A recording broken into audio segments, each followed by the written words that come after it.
Parte 6. Esclavos sin cadenas. El dominio del pecado en los no redimidos. Introducción.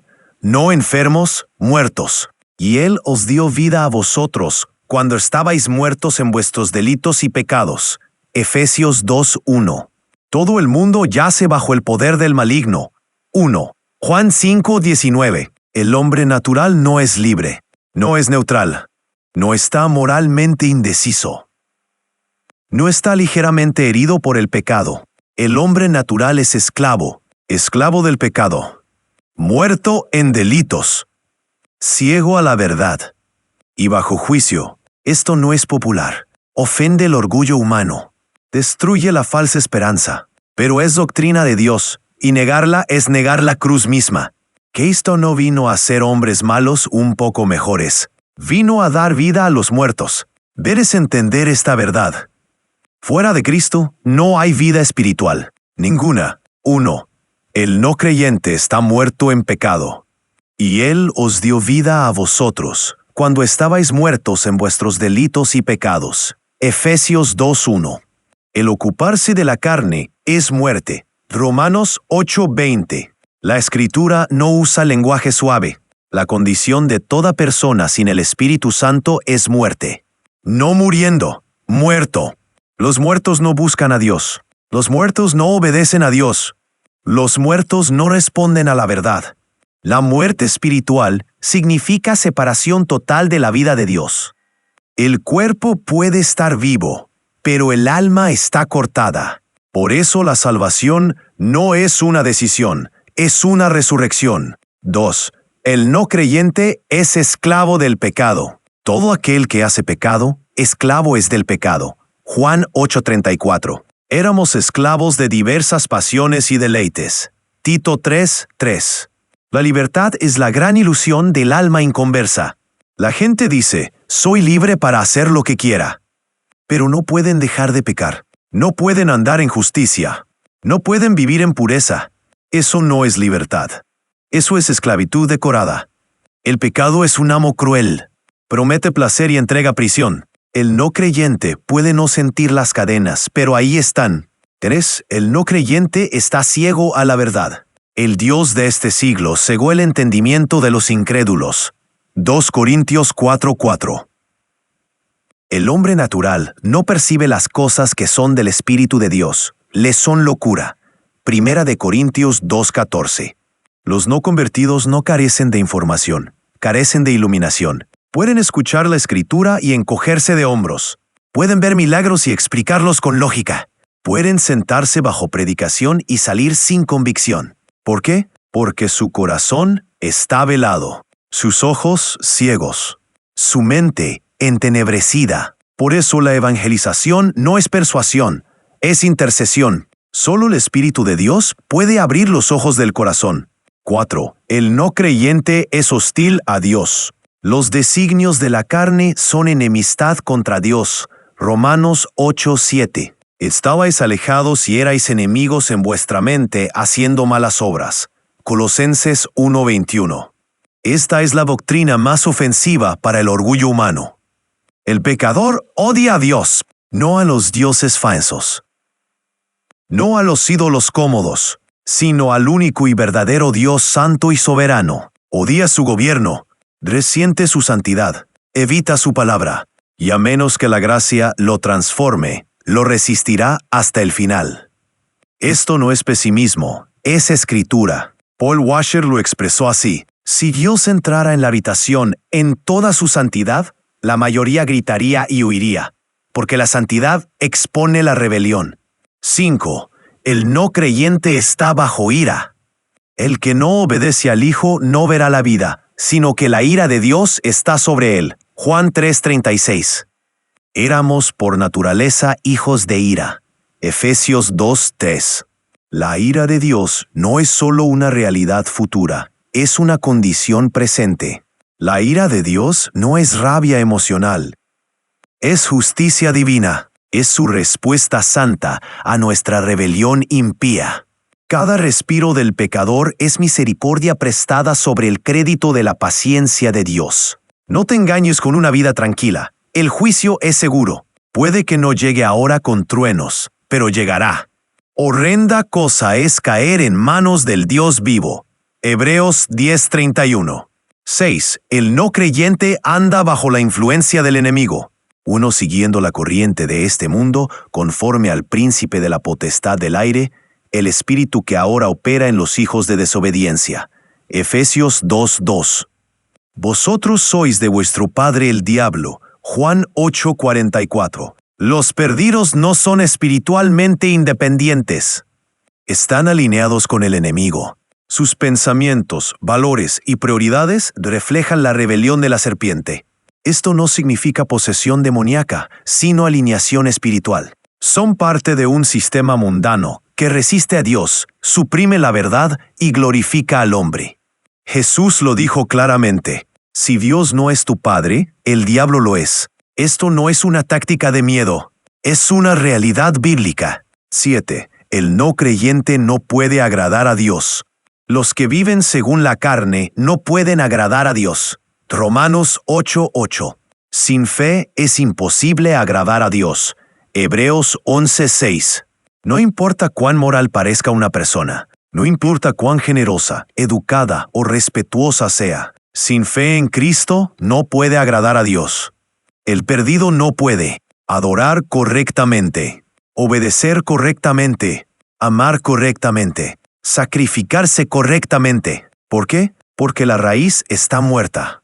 Y una raíz muerta no da fruto vivo. Llamado a la iglesia, véanlos como Dios los ve. Hermanos, ciertamente el anhelo de mi corazón y mi oración a Dios por ellos es para salvación. Romanos 10:1. Si creemos lo que la Biblia dice sobre los no redimidos, dejaremos de tratar de entretenerlos y comenzaremos a interceder por ellos.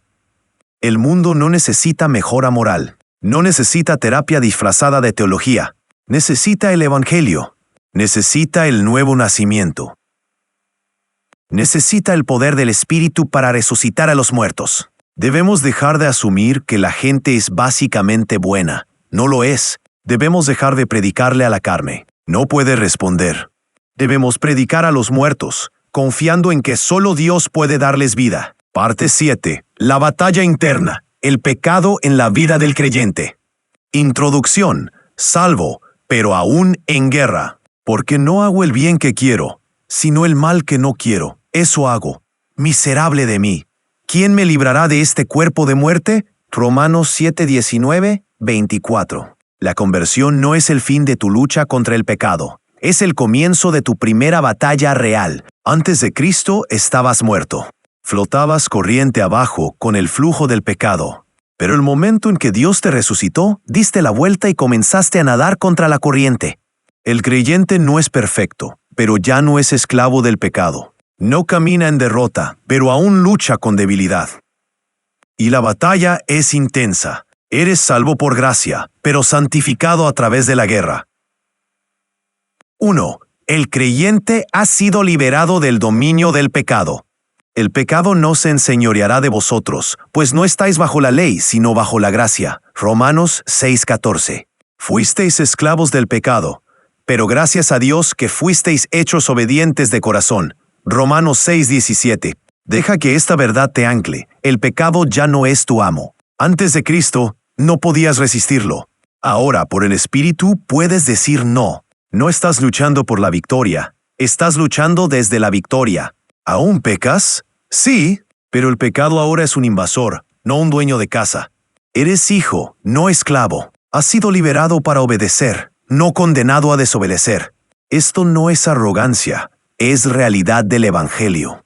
2. El creyente todavía tiene pecado interior. El deseo de la carne es contra el Espíritu, y el del Espíritu es contra la carne. Gálatas 5:17. Encuentro esta ley, que cuando quiero hacer el bien, el mal está en mí. Romanos 7:21. Aunque el pecado ya no te gobierna, aún reside en ti.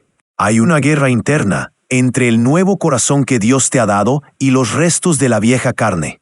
Cuanto más cerca caminas con Cristo, más consciente serás de esa guerra. Calvino describió esta tensión como la doble naturaleza del hombre, redimido en espíritu, pero aún en un cuerpo caído.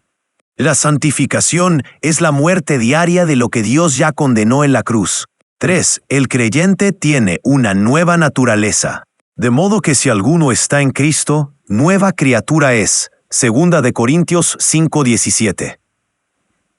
Vestíos del nuevo hombre, creado según Dios en la justicia y santidad de la verdad. Efesios 4:24. No eres quien eras antes. Has nacido de nuevo. No reformado, renacido. Pero escucha, la nueva naturaleza debe ser alimentada. Aliméntala con la palabra. Fortalécela en la oración. Camina en el Espíritu, y no satisfarás los deseos de la carne.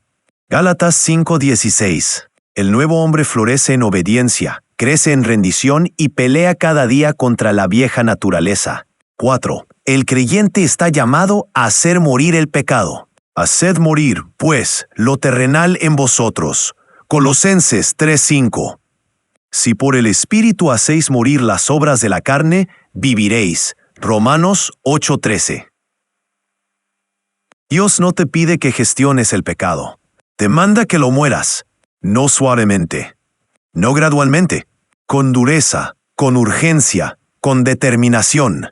Esto se llama mortificación, el proceso continuo de guerra contra el pecado interno por el poder del Espíritu.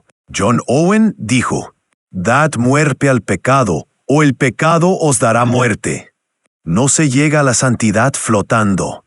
No se alcanza la obediencia por inercia. Se pelea, se sangra, se crucifica la carne cada día. Porque ya no eres tuyo.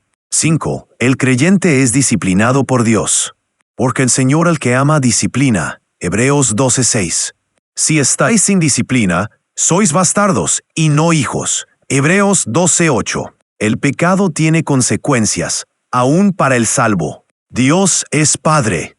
Y ningún padre amoroso deja que su hijo corra hacia la destrucción sin corrección. Puede quitarte cosas. Puede permitir dolor. Puede exponer lo que ocultaste. Puede humillarte para sanarte.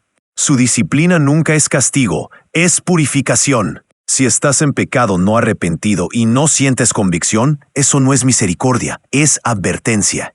6. El creyente tiene un intercesor y abogado.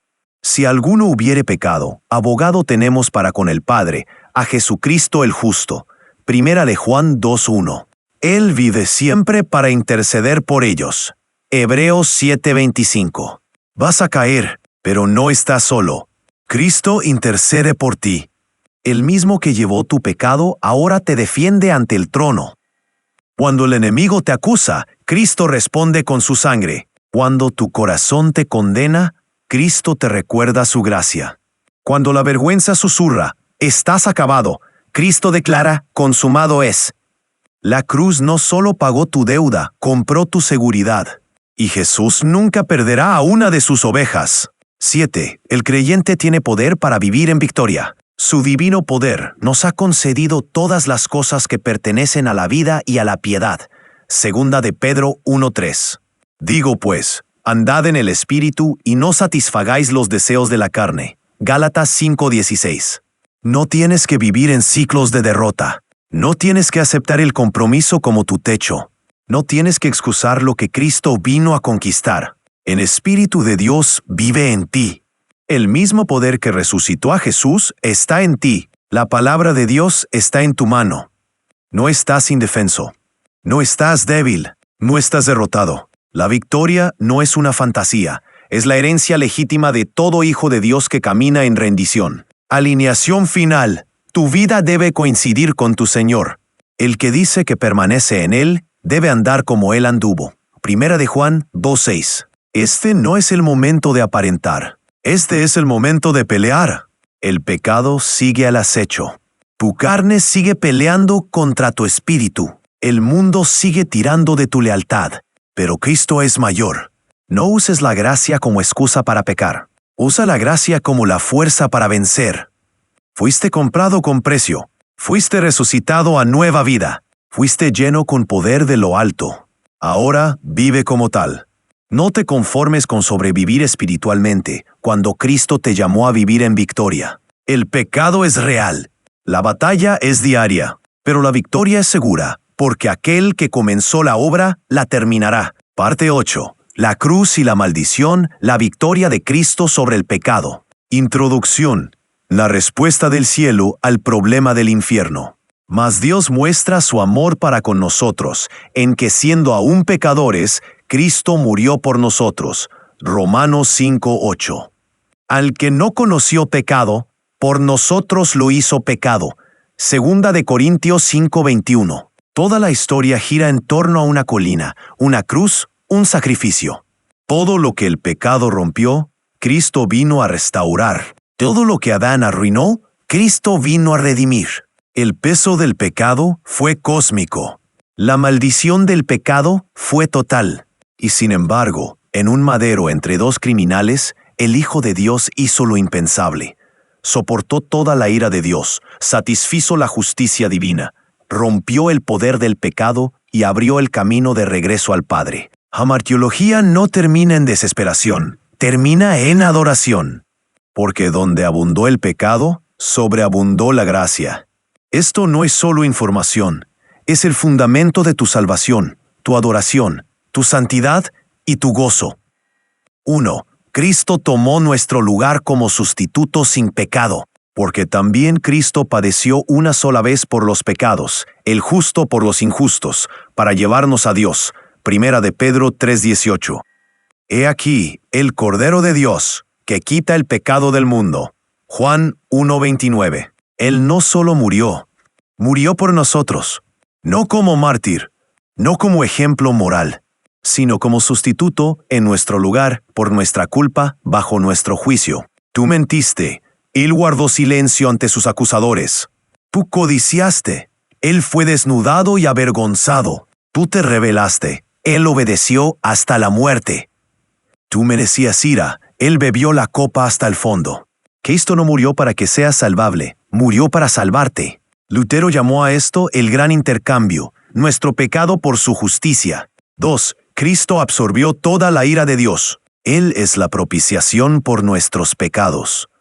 Primera de Juan 2:2. Mas Jehová quiso quebrantarlo, sujetándole a padecimiento. Isaías 53:10. La ira de Dios no es simbólica, no es poética, es justicia santa, eterna, feroz. Y Jesús se puso bajo ella. En la cruz, Cristo soportó no solo clavos, sino el infierno mismo. Todo el peso de la ira divina, la tuya, la mía, la de todo creyente, fue derramado sobre él. Esto es lo que hace al Evangelio una buena noticia. No solo estás perdonado, estás justificado. La deuda no se ignoró, fue pagada en su totalidad. La justicia de Dios no fue comprometida, fue satisfecha. 3. Cristo rompió el poder del pecado. Sabemos esto, que nuestro viejo hombre fue crucificado juntamente con él, para que ya no sirvamos más al pecado. Romanos 6:6. Y despojando a los principados y a las potestades, los exhibió públicamente, triunfando sobre ellos en la cruz. Colosenses 2:15. El pecado antes reinaba como un tirano, pero la cruz quebró su cetro. Cristo no solo canceló la culpa del pecado, rompió su dominio. El pecado no puede condenarte. Satanás no puede acusarte. La muerte no puede retenerte. La ley no puede maldecirte. Porque Cristo triunfó. Y no susurró desde la cruz, gritó. Consumado es. Juan 19:30. No fue un suspiro de derrota. Fue un rugido de victoria. 4. Cristo canceló nuestra deuda, perdonándoos todos los pecados, anulando el acta de los decretos que había contra nosotros, y la quitó de en medio, clavándola en la cruz. Colosenses 2:13-14. Imagina cada pecado que has cometido escrito en un registro celestial. Cada mentira, cada pensamiento impuro, cada motivación egoísta, cada palabra maligna. Ahora imagina ese registro clavado en la cruz de Cristo, arrancado del tribunal celestial, empapado en sangre, sellado, pagado en su totalidad. Esto no es una ilustración, es lo que Cristo logró. Cuánto está lejos el oriente del occidente, hizo alejar de nosotros nuestras transgresiones. Salmo 103:12.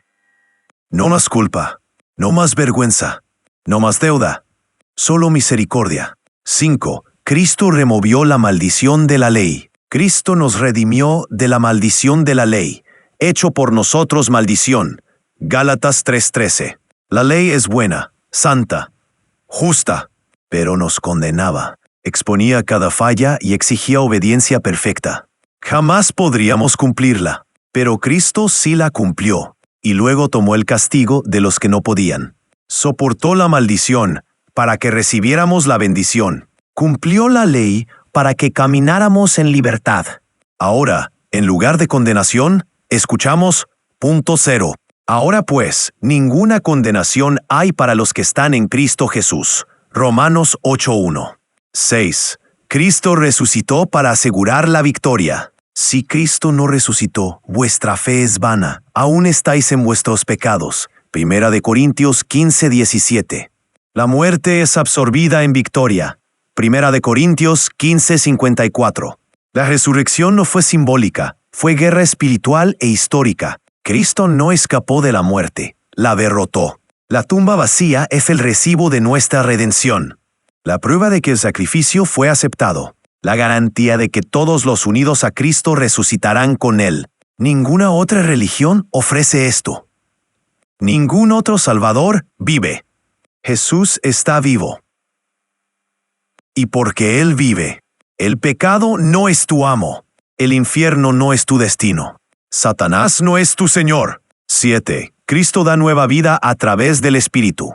Os es necesario nacer de nuevo. Juan 3:7. Os daré corazón nuevo y pondré espíritu nuevo dentro de vosotros. Ezequiel 36, 27-27. El Evangelio no es solo transacción, es transformación. Cristo no solo trató con tu pasado, cambió tu futuro. Te da un nuevo corazón. Un corazón que odia el pecado y ama la justicia. Un espíritu que te guía a santidad, convicción, verdad y poder. Esto es el milagro de la regeneración. La salvación no es modificación de conducta, es resurrección espiritual. 8. Cristo un día removerá el pecado por completo. Verán su rostro, y no habrá más maldición. Apocalipsis 22, 3, 4. Cuando Él se manifieste, seremos semejantes a Él, porque le veremos tal como Él es. 1 de Juan 3, 2. El pecado aún se aferra. La tentación aún golpea. Pero no para siempre. Un día, toda lágrima será enjugada. Toda batalla contra la carne terminará. Toda huella de la caída de Adán será borrada. Estarás de pie, intachable, radiante, sin pecado, ante el trono. No porque luchaste más duro, sino porque Cristo lo terminó todo. Himno eterno. Levanta al Cordero, rinde tu pecado. Digno es el Cordero que fue inmolado de recibir el poder, las riquezas, la sabiduría, la fortaleza, la honra, la gloria y la alabanza. Apocalipsis 5:12. Este es el himno de la eternidad, no nuestros logros, no nuestro esfuerzo, sino el Cordero de Dios.